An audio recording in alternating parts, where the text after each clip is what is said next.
Bueno, pues me dice que vamos a comenzar con la siguiente ponencia especial o comunicación especial y presentar a Monseñor, al doctor don José Jaime Grosel Gavilán. Nace aquí en Valencia, en Alfara, y es un sacerdote valenciano. Estudió aquí en esta casa, se licenció en teología en la especialidad de catequética en la Facultad de Teología de San Dámaso de Madrid, alcanzó el doctorado en teología en la especialidad también de catequética en la Universidad Pontificia Salesiana de Roma, con la tesis La muerte y resurrección de Cristo en la religiosidad popular valentina, análisis y aproximación catequética, y alcanzó ahí pues la calificación summa cum laude. Esto fue en el año 2001, en mayo. Ha tenido diversos encargos pastorales. Actualmente pues ejerce como oficial del Pontificio Consejo para la Pastoral de los Migrantes e Itinerantes, encargado del sector de turismo, peregrinaciones y santuarios. Y un tema que le ocupa bastante tiempo, según me ha comentado, es postulador de la causa de los santos. En el momento pues ya va por la causa número 50, y es lo que más ahora pues le roba un poquitín el sueño. Tiene diversas publicaciones, libros, artículos, y ha hecho diversas ponencias y comunicaciones. Sencillamente yo les querría señalar dos cosas. Una, que son referentes a cómo vive don José Jaime la catequesis y el tema de la catequética, porque yo fui testigo de esta preocupación y ocupación catequética de don José Jaime Grosel. Cuando estaba de cura ya en Sinarcas, lo recuerdo perfectamente, siempre rodeado de jóvenes, de niños, con muchísimos papeles arriba y abajo, comiendo prácticamente en el coche y ocupándose en primera persona de que la fe llegase a los más jóvenes y especialmente a los niños y también a los mayores. Y en el tema que nos ocupa hoy, soy también testigo de que don José Jaime se ha preocupado de que las tradiciones de un pueblo no se pierdan, sobre todo si van cargadas de religiosidad. Él promovió y recuperó el correr la bandera delante del patrón. Y fue el primero que se puso a correrla, y os digo que no es fácil, porque se tenía que tirar uno por los suelos y la bandera levantarla por la cabeza, y bueno, pero una forma de respeto hacia el patrón y una forma también peculiar de vivir la religiosidad. Esto es lo que nos va a ocupar esta mañana y lo que él va a desarrollar en esta charla, que es la sangre de Cristo en la historia de la espiritualidad, la piedad popular y la teología valenciana. Adelante.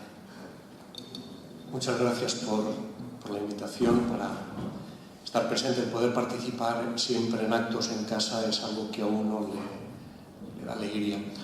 Gracias por la presentación, Gonzalo. Me acabo de dar cuenta de lo viejos que somos. El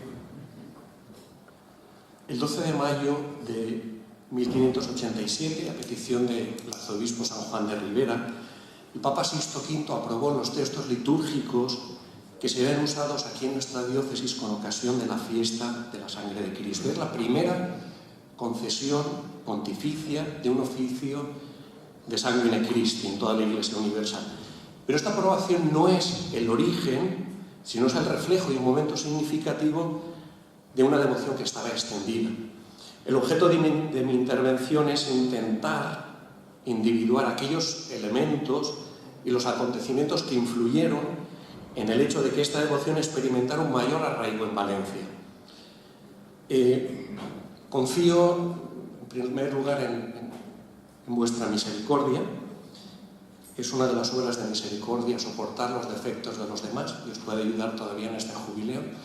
Y sobre todo confío en la publicación de las actas. Allí estará todo lo que yo voy a decir en estos minutos, pues más preciso, con todas las referencias bibliográficas, incluso de las cosas a las que me voy a referir, o van a ver, las referencias también archivísticas, donde se encuentran los manuscritos. No voy a ser exhaustivo, voy a poner ejemplos. Alguien dirá, no he hablado de mi pueblo, no voy a hablar de todos los pueblos, no se puede. Quizá en el texto lo podrán encontrar mucho mejor. A la hora de querer explicarlo, hay dos clásicos de la historiografía valenciana, Teixidor y el Marqués de Cruïlles, que quisieron encontrar el origen de esta devoción en dos hechos distintos. El dominico José Teixidor, cuando en Antigüedades de Valencia habla del origen de la sangre de Cristo, se refiere al milagro de Mislata. El Marqués de Cruïlles, en cambio, lo atribuye a un poema escrito por Andrés Martí Pineda.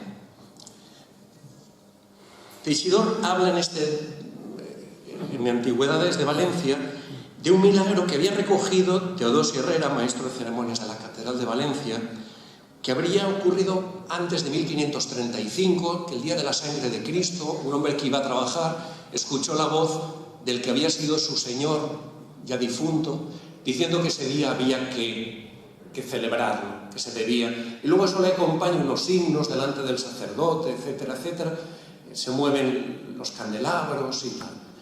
Y quiere atribuirlo a ello. En cambio, Vicente Salvador Montserrat, el cuarto Marqués de Cruïlles, en la Guía Urbana de Valencia Antigua y Moderna, lo explica así de fácil. Excitada la piedad del pueblo por el poemita sobre la pasión, original del célebre poeta Andrés Martí Pineda, se fundó una cofradía en la parroquial de San Miguel bajo la invocación de la sangre. Yo no he encontrado ese poema de la pasión.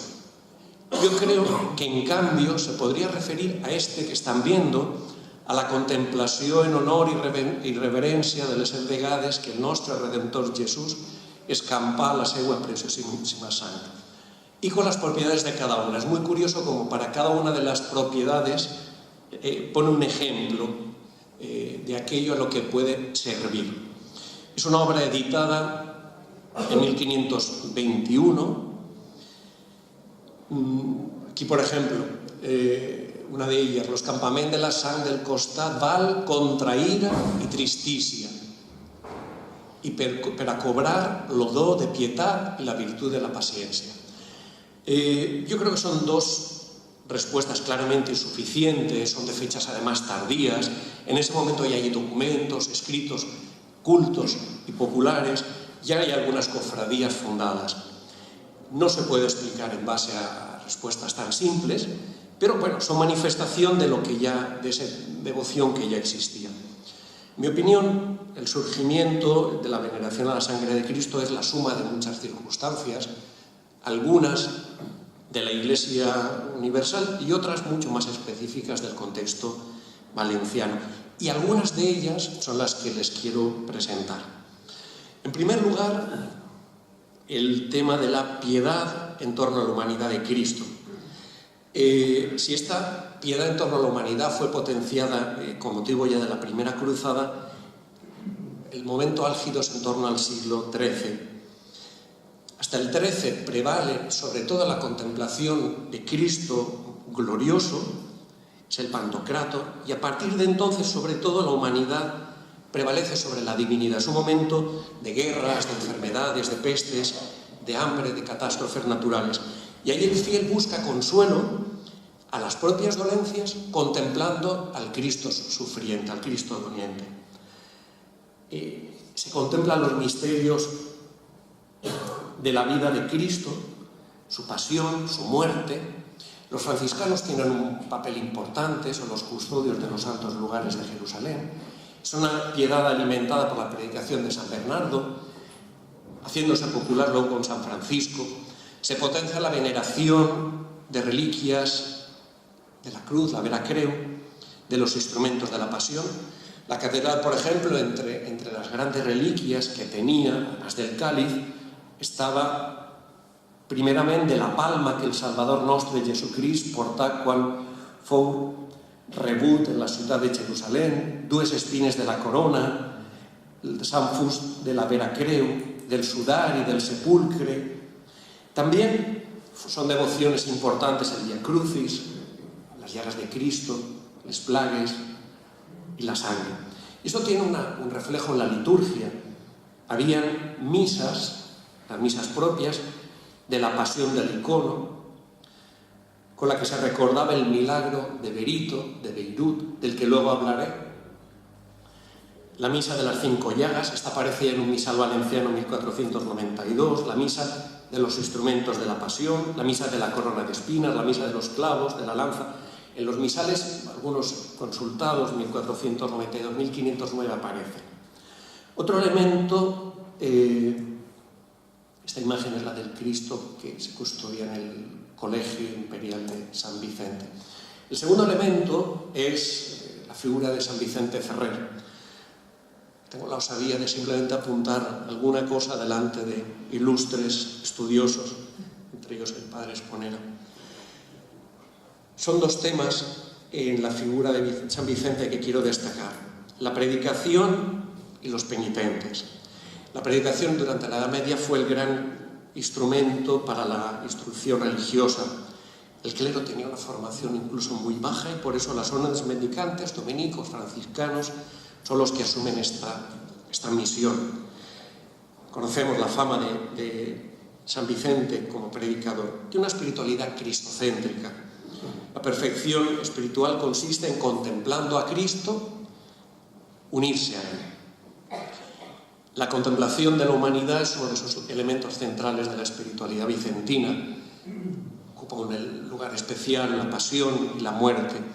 Él ha escrito algunos opúsculos curiosos, como la contemplación de la vida, comparándolo con los momentos de la Eucaristía, de la celebración eucarística. A la contemplación de la vida sigue un objetivo práctico. A la contemplatio Christi debe seguir la imitatio Christi. Y hay una tercera condición que, según San Vicente, se requiere para conseguir y mantener la amistad con Cristo, que es la aflicción del mártir. En uno de los sermones, en la fiesta de San Bartolomé, dice: primero hemos de ser golpeados con varas, pero cuando alguien que vive habitualmente en mal estado se encomienda, llegan enseguida los flagelantes. La presencia esta de los flagelantes es uno de los elementos que caracteriza el recorrido evangelizador de San Vicente. Formaba parte de esa puesta en escena, digamos, también de su predicación. Muchos flagelantes están luego vinculados, relacionados con el nacimiento de cofradías de la Vera Cruz y de la sangre de Cristo. Muchos de ellos, de los flagelantes, encontramos cómo recuerdan a la pasión de Cristo. En aquel estribillo que repetían, en remembranza sia de la pasión de nuestro Señor Deus Jesucristo. E incluso aquellos cantos que también repetían, ¿no? Ara tots ve remembreu la pasión del Fill de Déu. Es una identificación con la pasión de Cristo y es un signo de penitencia. Y digo que esta compañía de disciplinantes tiene un vínculo, una relación con el nacimiento posterior de cofradías de la sangre de Cristo en Valencia. El mismo San Vicente llegó a escribir, según algunos autores, un opúsculo titulado Ordinacions i Establiments per a la confraria de la preciosa sang de Jesucrist, anomenada dels disciplinants. Esta obra, impresa en 1545 en Barcelona, yo no he conocido ningún ejemplar. Y algunas cofradías actuales de pasión reivindican a San Vicente como fundador. Yo creo que son pretensiones que carecen de rigor histórico, pero que quieren encontrar ese origen. Sí que hay cofradías que los mismos estatutos recogen la figura de los penitentes. Por ejemplo, en el caso de Llíria, dice que los disciplinantes participaban en ramate processó de disciplinants lo divendres sant. Hay otro elemento, el siguiente, que sería el de las disputas teológicas que hay en la Edad Media. Son disputas en torno a si la sangre de Cristo está unida o no unida a su divinidad. Esa sangre derramada. Sobre todo son vinculadas a las reliquias, a las pretendidas reliquias de la sangre. En 1351, una predicación de Viernes Santo, un franciscano, guardián del convento de Barcelona, afirma que esa sangre derramada de Cristo durante la pasión, al no permanecer unida a su cuerpo, tampoco permanece unida a la divinidad, por lo cual no debe ser adorada. El inquisidor de Aragón y Cataluña, Dominico Rosell, informa al cardenal Moulins, también dominico, está la curia de Aviñón, y al final, después de consultar al Papa, se dice que el pensamiento del franciscano es erróneo. 1462 se reabre la polémica entre franciscanos y dominicos. El Papa Pío II los reúne, no da solución y dice que nunca más se vuelve a hablar de esto. Sin entrar, ya digo que en las actas se encontrará mucho más detalle. Son elementos que ayudan a crear ese ambiente. El siguiente es el tema de las reliquias de la sangre de Cristo. Hay un grupo de reliquias que son objetos relacionados con la pasión del Señor. Espinas de la corona manchadas con la sangre, montoncitos de arena ensangrentados, sudario, sangre recogida en ampollas, la columna de la flagelación, la escalera santa. Reliquias portadas en Europa, especialmente por los cruzados. No es el momento de valorar la autenticidad, pero sí la importancia que tuvieron en el momento. Hay un segundo grupo de reliquias que no son relacionadas con la pasión, sino brotadas de algún hecho milagroso. El caso, por ejemplo, de los corporales de Duché, en 1239, el de Bolsena en 1263, de la cual tiene gran influencia en el nacimiento de la fiesta de Corpus, y también aquellas que nacen de brotan de algún cuadro, de alguna estatua. En este orden, el milagro del Cristo de Beirut es fundamental. Imagen atribuida a Nicodemo.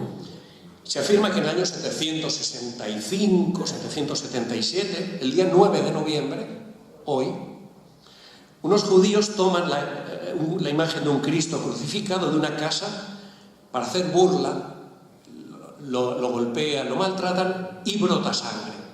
Y esa sangre la usan con enfermos que son curados. Esa sangre habría sido trasladada a iglesias distribuidas de Oriente y de Occidente, y por eso también la Iglesia, cada 9 de noviembre, celebraba la fiesta, como recoge el Martirologio Romano, la conmemoración del martirio de la imagen. Y siguiendo esa tradición, cuando en el año 1250 llega la imagen del Salvador, del Cristo, a Valencia, subiendo contracorriente el cauce de Turia, se afirma que era la misma imagen de Beirut, del Cristo de Beirut. Es una talla posterior. Hoy celebramos la fiesta del Salvador, como todos sabemos. Esa identificación entre el Cristo de Beirut y una imagen se repite también, por ejemplo, en Burgos, en Finisterre, en Ourense, llamado Cristo de Nicodemo de Oristana, en Cerdeña, en Balaguer, en Lleida, que también sube contracorriente el río Segre. A esto, en esta disputa también de las reliquias de la pasión, de la sangre, interviene el Papa Nicolás V, confirmando el culto a una reliquia que los franciscanos tenían en La Rochelle, pero diciendo que no era sangre de Cristo, sino sangre de uno de estos milagros. Incluso Santo Tomás en la Suma hace referencia, dice, esa sangre que se conserva en algunas iglesias como reliquia no fluyó del costado de Cristo, más bien se dice haber brotado milagrosamente de alguna imagen de Cristo herido. El siguiente elemento que ayuda a difundir la devoción es la leyenda del Santo Grial, y que en Valencia, por lógicamente tiene una importancia especial cuando en 1437 el rey Alfonso el Magnánimo la entrega en custodia a la catedral. En el acta notarial se afirma que este es lo càlcer on Jesucrist consagra los sanguis, los dijous de la cena. Y traigo también ese comentario de todos conocido de San Juan de Ribera en una de sus Biblias, cuando está en el Evangelio de Mateo, hablando, y él a pie de página escribe en latín: este cáliz es conservado hasta hoy aquí en nuestra iglesia valentina. Otro elemento que influye es la figura de Santa Catalina de Siena, profetisa de la sangre de Cristo. Ella, en muchos de sus escritos, en cartas, hay abundantes referencias a la sangre del Señor. Cuando empieza alguna carta, utiliza expresiones tales como «os escribo en su preciosa sangre» o «bañaros en la sangre de Cristo crucificado». Pocos años después de su canonización, en 1461, se funda en Valencia un monasterio de monjas dominicas, 30 años después, en 1491.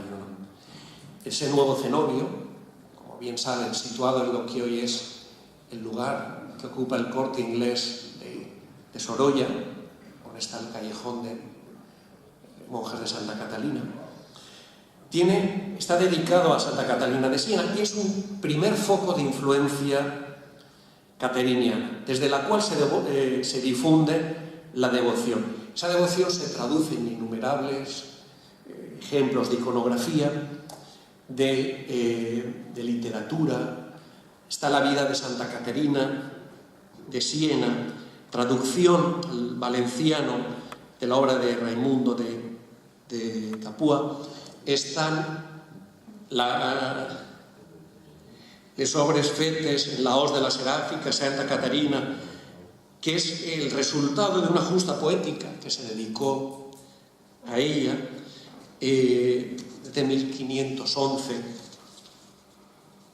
Para los curiosos, en las actas también aparece en qué lugar se pueden encontrar estos ejemplares, aparte de en internet, que hoy ya viene casi todo reproducido. Pero si todos estos elementos que he nombrado ayudan, hay un momento culminante en la historia, que es la figura de San Juan de Ribera, del Santo Patriarca. Con él, la devoción a la sangre de Cristo llega al momento de madurez, al momento culminante. Son 3 los elementos que voy a destacar: la evangelización de moriscos, los capuchinos y el oficio litúrgico. Para él, los moriscos suponían un problema cultural, social, de seguridad, sobre todo religioso, y es el aspecto que San Juan de Ribera se dedica. Se multiplican las parroquias moriscas, más de 200 en las que se crean, y el mismo San Juan de Ribera acude a ellas a predicar. Para los nuevos conversos hay una gran dificultad, que es aceptar la divinidad de Jesús. Negar la divinidad le quita todo valor a la redención, ese valor de la crucifixión.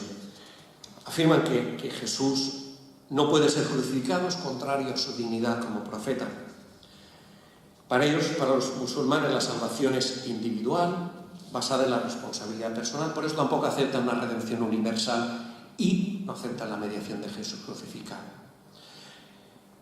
San Juan de Ribera, con los musulmanes, utiliza una predicación muy cristocéntrica. En muchas ocasiones, antes de comenzar, no existían todavía los cañones, la proyección, ponía la imagen del Cristo sufriente, del Cristo crucificado. Era un método catequético. Son muchas imágenes de lección o del crucificado que hoy en nuestra diócesis atribuyen como regalo del Santo Patriarca. Algunas documentadas: Alboraya, Benigànim, Benimeli, La Fontcarrós, Oliva, Vilamarchant, Alcalí, muchas de ellas con el título de Cristo de la Fe, y muchas de ellas en lugares donde la presencia de moriscos era importante. Quiero señalar 2, una la que se regala al barrio conocido como el Pequeño Argel en el momento, Santa Mónica, y aquella que se regala, la imagen a la antigua mezquita árabe de Benigànim. es curioso los relatos entre el Cristo y los musulmanes moriscos. Por ejemplo, el relato de hallazgo de la imagen del Cristo de Sumacárser, que lo encuentran dos moriscos y la pelean entre ellos. O como en la parroquia del Arrabal de Oliva, donde también una imagen que se atribuye regalo de San Juan, una de las visitas pastorales que reproduzco en el texto, se pide que en todas las casas esté presente la imagen del Cristo y de la Virgen. Es una forma, por un lado, de catequizar y luego de verificar las auténticas conversiones. Otro elemento importante es la presencia de capuchinos. San Juan de Ribera quiere reformar con reformados. En la casa suya, en la calle El Boraya, la cede como lugar de aquel convento de la Sangre de Cristo. La Sangre de Cristo será el nombre que adopta la provincia de capuchinos. Las comunidades que se fundan, la Samagrella, Albaida, Antiñén, Biar, Alicante, Ollería, Segorbe, Alsira, Xàtiva, Castelló, San Mateo, son difusoras de esta devoción. Pero lo más importante que quiero hoy destacar es el oficio litúrgico. Se van fundando cofradías en aquella época. Aparece el dato de Manises, de Pego, de Picaña, de Castalla, sancionada por San Juan de Ribera. En ese momento pertenece a la diócesis de Valencia. Se funda el convento de la Sangre de Carmelitas en Javia, el de Carmelitas Calzados en Ontinyent, con el título de la Sangre de Cristo, y de Agustinos Descalzos, también con el título de la Sangre de Cristo, en Cullera, además de los capuchinos que ya he mencionado.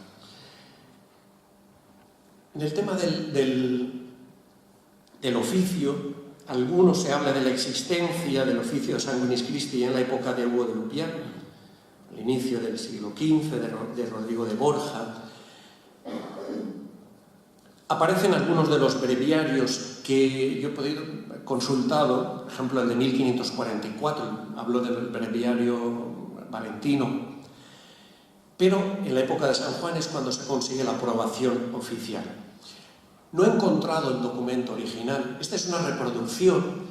Cuando tiempo después la diócesis de Segorbe pide también poder adoptar se reproduce, el acta hay un trasunto de 1583, que es por la cual se concede a Valencia el poder celebrarlo. 4 años después, en 1587, el Papa Sixto V, por medio del cardenal Carafa, aprueba los textos de la misa. Es, como decía al inicio, la primera celebración de un oficio litúrgico aprobado por la Santa Sede de Sanguinis Christi. Son, como dice el texto, este es un texto manuscrito, se conserva en la catedral, les 4 misses ara aprovades y els 4 frisis por el Papa Sixto V. Y una de estas aparece en la segunda página al inicio, la misa en la fiesta de la Sangre de Cristo. Pero cuando San Juan de Ribera entrega este texto, no usa los textos diocesanos ya existentes, por ejemplo, como en el breviario valentino de 1544, que habían sido suprimidos, sino que entrega aquel que había escrito el dominico Juan Micó y que se rezaba en los conventos de predicadores. Juan Micó es un personaje importante en este momento, es natural de Palomar, y aparte de este texto, además del oficio, había escrito una colección de 24 sermones de Sanguinis Christi, 6 de la Pasión de la Imagen, etcétera, etcétera. Desde este momento, lo que el pueblo había estado celebrando, lo que las órdenes religiosas habían promovido, se incorpora oficialmente al culto de la Iglesia. La evolución de la fiesta litúrgica tiene algunos pasos. En 1849, Pío IX tiene que huir de Roma por unos tumultos. La ciudad se libera el 1 de julio, que era primer domingo de mes, día en que los misioneros de la Preciosísima Sangre celebran la fiesta, y por eso este pontífice, mediante el decreto Redemptis Sumus, lo que hace es extender la fiesta a toda la Iglesia, pero usando el formulario que había sido aprobado para Sarzana, en Italia, en 1747. En 1913, queriendo recuperar el valor del domingo, lo que se hace es trasladarla del domingo de julio al día 1 por un decreto posterior de la Congregación de Ritos. En el Jubileo de la Redención de 1934 se eleva la fiesta al rito doble de primera clase.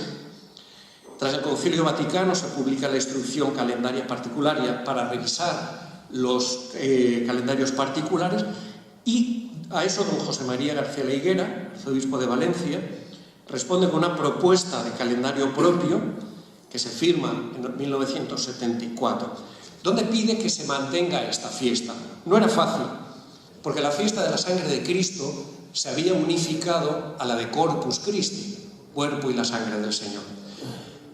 Lo que se usa, yo creo que de una forma adecuada, es un juego diciendo: no estamos celebrando una fiesta eucarística, no es un eco del Jueves Santo, como pueden ser la fiesta de Corpus Christi, la de Jesucristo, su muy eterno sacerdote, sino es un eco del Viernes Santo. No es la sangre eucarística, sino es la sangre sacrificial derramada en la cruz.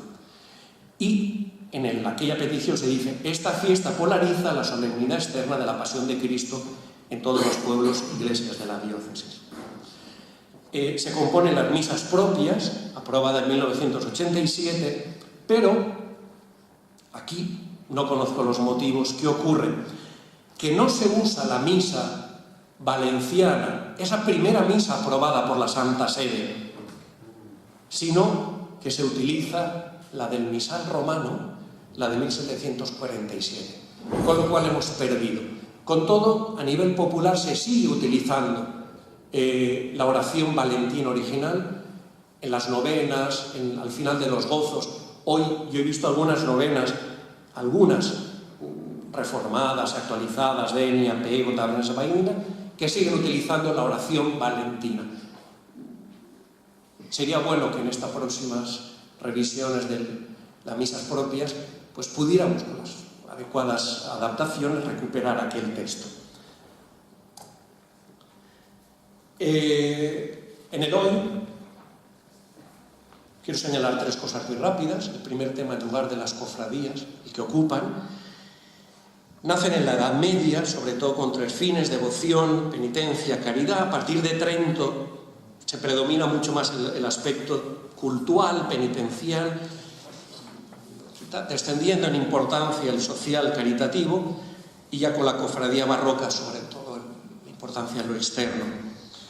Las cofradías tridentinas, tenemos tres grandes grupos: las eucarísticas de la Minerva, las devocionales, donde destacan las marianas y entre ellas las del Rosario, y las pasionales, entre ellas la de Veracruz y Sangre de Cristo. Es verdad que tenemos documentación previa al siglo XV que hablan de estos disciplinantes. Había alguna cofradía, una procesión de disciplinantes que salía del hospital de Esbeguins, para lo cual ya hay un privilegio de 1394. Los primeros datos que encontramos son en Sagunto, 1492, Xàtiva, 520-30, Alcoy, la de San Miguel y San Dionisio de Valencia, 1535, que luego ocupará el edificio, la ermita que se construye en la calle de la Sangre, que después lo que hoy ocupa el ayuntamiento, en Cullera, Castalla, Denia. Son devocionales. La fiesta importante era la de la Sangre de Cristo. Se ocupaban de la fiesta de Semana Santa, los actos externos. Algunas tenían otras fiestas, como la circuncisión, la encarnación, exaltación de la cruz. Fueron perdiendo fuerza y se recuperaron especialmente en las últimas 3 décadas del siglo XX, aunque por muchos lugares, destacando no solo el aspecto religioso, sino expresión de una cultura local. A nivel de la iconografía, a nivel valentino, son 3 las tipologías que reflejan a la sangre de Cristo. Uno es el ecceomo, en el caso de Pego, que es el que vemos, Lollería, Alberí, Xàtiva, Picaña. La otra es el crucificado, como en Llíria, en Requena, en Tabernes, en Poliñán, o el Cristo yacente. Este es el caso de la sangre del Cristo de Denia. Y un tema importante que encontrarán sobre todo es el tema de la memoria histórica, aquello que nuestro sínodo valentino habla de la teología narrativa del pueblo, cómo en relatos, en gozos, en cantos, en oraciones, el pueblo manifiesta la fe. Yo creo que es algo importante a recuperar también en nuestras propuestas evangelizadoras. Son muy interesantes los relatos, por ejemplo, de aparición, con los cuales se quiere dar autoridad a la talla. Son regalos muchas veces de autoridades civiles, religiosas, de peregrinos, tallas que hablan, que se recuperan de manos de herejes, tallas atribuidas a ese regalo de San Juan de Ribera, con lo cual buscan la autenticidad, autentificar la fuerza.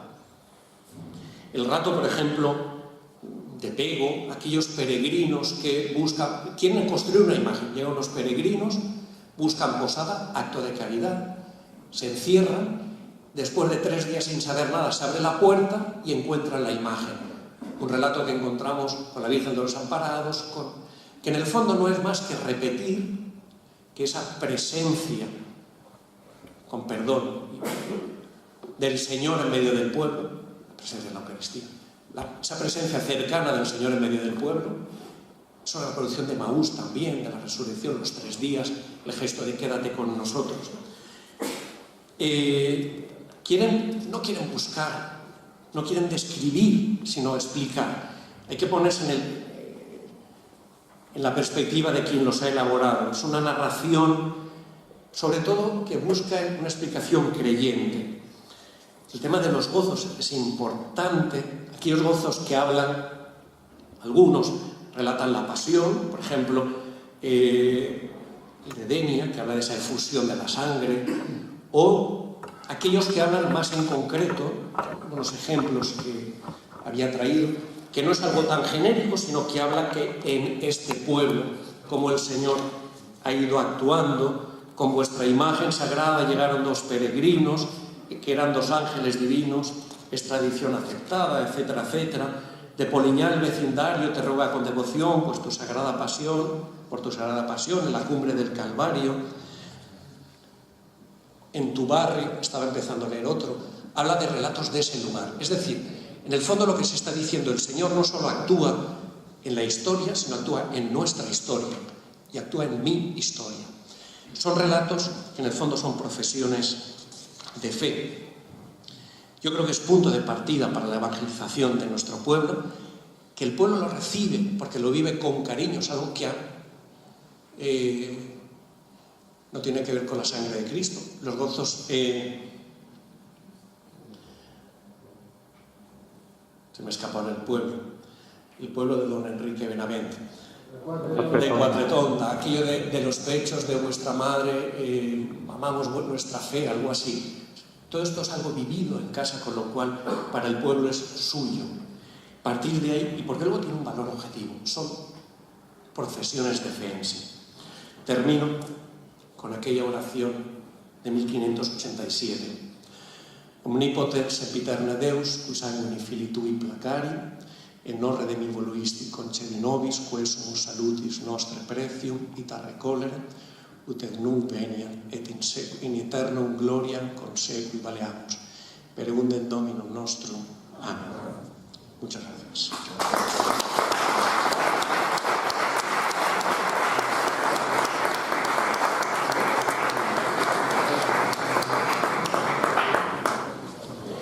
Muchas gracias, don José Jaime, y vamos a empezar pues un turno de preguntas o de comentarios o un pequeño diálogo con el ponente.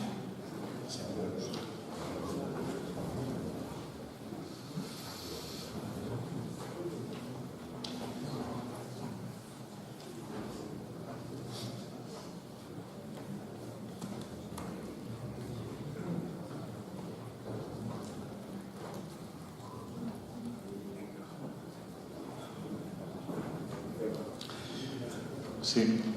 No voy a hablar de San Vicente Ferrer. No, es tremendamente interesante la devoción y la presencia de la sangre en Santa Catalina de Siena, tanto en el diálogo del amor misericordioso como en sus cartas, como muy bien has indicado. Lo de la sangre aparece con una intensidad y con una fuerza impresionante, ¿no? Y yo lo que ya no conozco es si eso arraigó también en Valencia. Sí, en Valencia fue el primer centro de irradiación cateriniana en España. Luego ya será Salamanca y todo esto, pero en primer lugar fue Valencia.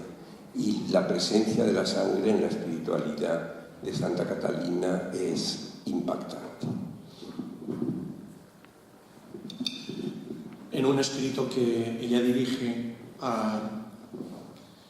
al beato Raimundo Capual, su confesor, dice: anegaos pues en la sangre de Cristo crucificado, bañaos en la sangre, embriagaos con la sangre, saciaos de la sangre y vestíos con la sangre. Y si hubieseis sido infiel, rebautizaos en la sangre. Si el demonio os hubiese ofuscado los ojos de la inteligencia, lavaoslos con la sangre. Si hubieseis caído en la ingratitud por los dones recibidos, agradecedlos en la sangre. Si fuisteis pastor vil y sin el callado de la justicia, temperada con la prudencia y la misericordia, sacadlo de la sangre.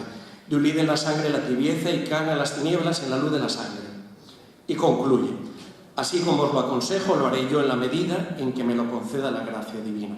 Y de nuevo quiero vestirme con la sangre y despojarme de toda vestidura que me hubiera propuesto con fin hasta ahora. Yo quiero sangre y en la sangre satisfaré mi alma.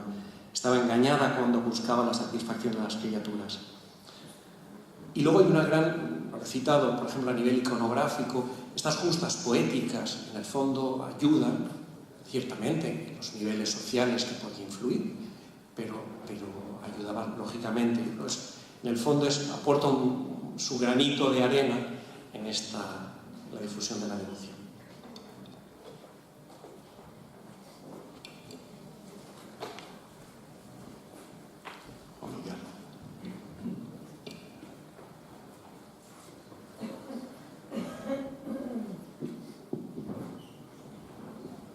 Muchas gracias, Pepe, por la magnífica síntesis que nos has presentado de esta devoción tan presente aquí en Valencia. Uniendo con la ponencia de don José, el otro don José esta mañana, yo subrayaría simplemente ese apunte que has hecho a la devoción a la sangre de Cristo como expresión de la humanidad de Cristo.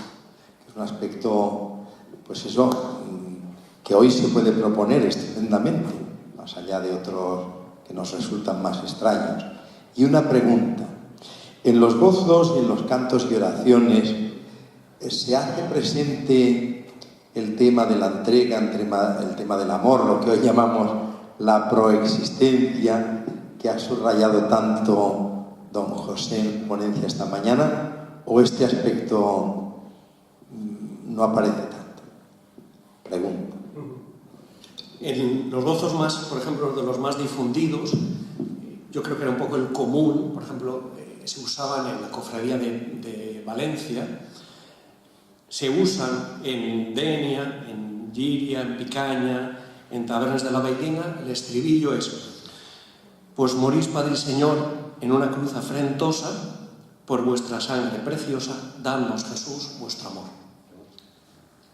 Y así el resto. Es decir, es muy insistente.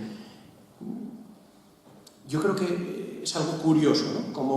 Como frente al tema cruento, no solo se destaca, que era el peligro, destacar el tema penitencial, yo creo que, bueno, no siempre sería fácil hoy en nuestra cultura el entender este placari, este aplacar, ¿no?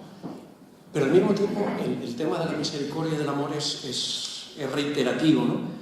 Y yo creo que eso ayuda también, ¿no? O en los de Poliñá: por vuestra sangre preciosa, sed nuestro amparo y consuelo. O sea, cómo hay una ayuda al descanso en el Señor. Ese aspecto no tanto penitencial, cuanto de misericordioso.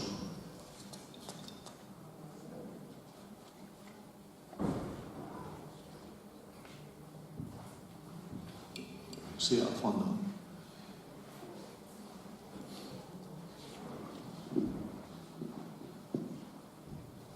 Muchas gracias, don José. Para mí ha sido muy interesante y muy pedagógica esta charla. Simplemente me ha chocado una cosa cuando has citado el periodo de San Juan de Ribera, ¿no? Que decías que era costumbre salir a predicar un poco pues, la conversión, la evangelización de los moriscos, ¿no? Pues con imágenes de Cristos crucificados, ¿no? Y a mí ese dato yo no lo tenía muy, no lo tenía muy seguro. Sí que tenía como más seguro porque eso lo descubrí en visitas ad líminas y en los testigos de la canonización de San Juan de Ribera, el que él salía siempre a predicar la conversión con el Santísimo Sacramento, es decir, llevando la custodia siempre, para que cuentan muchos biógrafos, concretamente el dominico, el padre Vicente Tomás Gómez, que para que el Señor tocara el corazón de todos aquellos, lo dice él así, aquellos infieles, para que al escuchar las palabras del santo pudieran pues mejor pues conseguir esa atracción a la fe. Por eso me gustaría un poco, no sé, que me lo aclarases un poquito, ¿no? Es decir, lo de las imágenes, ¿no? Que saliera él solamente con las imágenes, ¿no? Cuando muchos testigos de la canonización pues manifiestan que era con el Santísimo Sacramento. Por eso no tenía yo claro tanto cuando has citado este punto. Si me lo podías un poco pues aclarar. Muchas gracias. Sí, un elemento del que carece mi intervención ciertamente es la parcialidad, porque cuando hablo de cofradías no hablo de todas, sino de las de la sangre. Por eso estos otros elementos no he insistido, pues porque quería más centrar. Hay autores que hablan de ellos, por aligerar la ponencia, debo confesar que he cortado muchas de las notas, con lo cual algunas me escapan. Pero este elemento, digamos, catequético, en algunos casos está demostrado. Y luego, está buscando ahora el otro tema de, por ejemplo, lo de la visita pastoral también de San Roque de Olvidaval, que es la zona de moriscos, ¿no? Esa necesidad de que se habla en la visita, dice que los moradores del arrabal sean obligados de tener de manera decente y a donde se puedan ver las imágenes de nuestro Señor, Nuestra Señora y de los santos, las cuales recibirán y tendrán de mano de reverendo rector para que en cada año los que den cuenta, razón de ella, tal. Es decir, sí que hay un tema catequético. Y luego, aparte no solo en algunos casos de la predicación, utilizarlo como tal, sino ese regalo, el acompañar en tal, que no excluye ciertamente lo de la Eucaristía, lógicamente. Yo creo que además son elementos complementarios en esa devoción eucarística del santo. Si no hay ninguna otra pregunta más, le agradecemos a don José Jaime Brosel que nos haya acompañado esta mañana y que nos haya dedicado a esta comunicación, y muchísimas gracias. Termino con una estrofita, no lo tenía previsto, pero bueno, son de los gozos del pueblo, no. Lo siento. No, son de los gozos de la Santísima Sangre de Denia los que escribió el Padre Pere. Deixem fer a Déu i façam lo que Déu mana. Què mana Déu? Que la ment de bona gana. Gràcies.